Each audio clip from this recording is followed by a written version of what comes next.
Criminals in our area are getting up underneath cars to steal catalytic converters. As you can see behind me, people are starting to arrive to view the new exhibit here at the Freedom Rides Museum. The housing market is booming in Alabama, with for sale signs like this one going up in our area.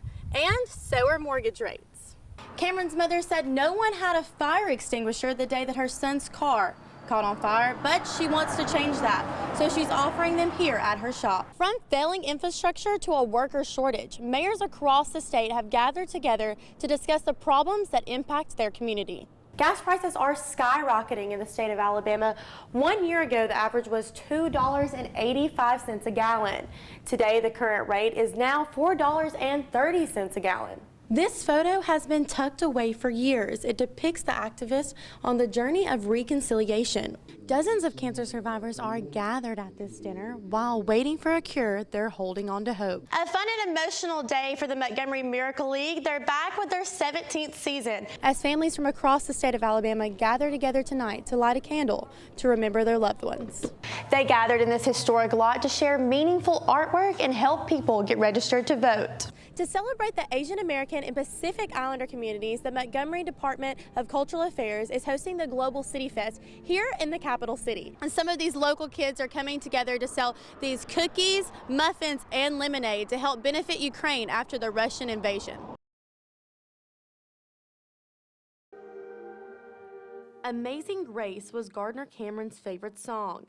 The 16-year-old lost his life in a car crash. He was an active member of the Elmore County High School Band, and now they remember him. And that was one of his favorite songs. He used to sing it all the time, and it's a good way to honor him. He died along this road after his car struck this tree and caught fire near Eclectic. Friends have decorated and created this memorial. It's a painful reminder for his mother. With a death of your child, disbelief is going to be the first thing, shock, heartache. Immediate anguish and grief. While she is grieving, she is also taking action to hopefully prevent another tragedy.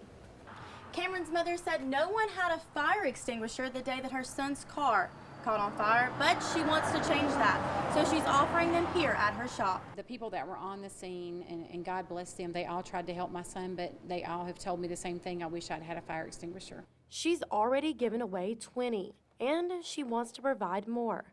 That's why she started the Gardner Cameron Fire Extinguisher Fund at River Bank and Trust in Wetumpka, so she can purchase more. It's important that we be prepared, because you don't know if you're going to be that person that's pulling over on the side of the road trying to help somebody escape a burning vehicle. She plans to spend the rest of her life increasing awareness to prevent this from ever happening again. Angelica Butine, WSFA 12 News. It's a busy time for buyers and sellers.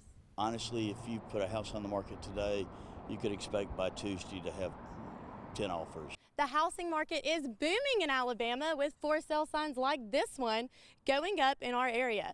And so are mortgage rates. Rates are now up to 5%, the highest they've been since 2011. For every 1% increase, it's about $10,000 to $20,000 in buying power. So affordability may go down a little bit. Bo Evans with the Montgomery Area Association of Realtors explains, hiring an agent will help make the process easier for buyers and for sellers, since buyers are in a more competitive market. It was very difficult when we first booked our agent, because she would send us a home and we'd fall in love with it, and then the next day it went under contract. And so it was kind of a roller coaster of being excited and disappointed. This market can feel hectic. For buyers, Evans suggests locking down your rate as soon as possible. You need an open mind when searching for a home. For sellers, if you are thinking of selling, now's the time to do it, to get top dollar. Not to say by the end of the year you won't be able to get top dollar. It just may take a little longer. Time you don't want to waste in this busy market. Angelica Butine, WSFA 12 News. A journey with cancer and now surviving a global pandemic. Because of COVID, people are forgetting how important cancer is, or to fight cancer. Cancer has not stopped because of COVID. Deborah Hill is a survivor who faced kidney cancer twice.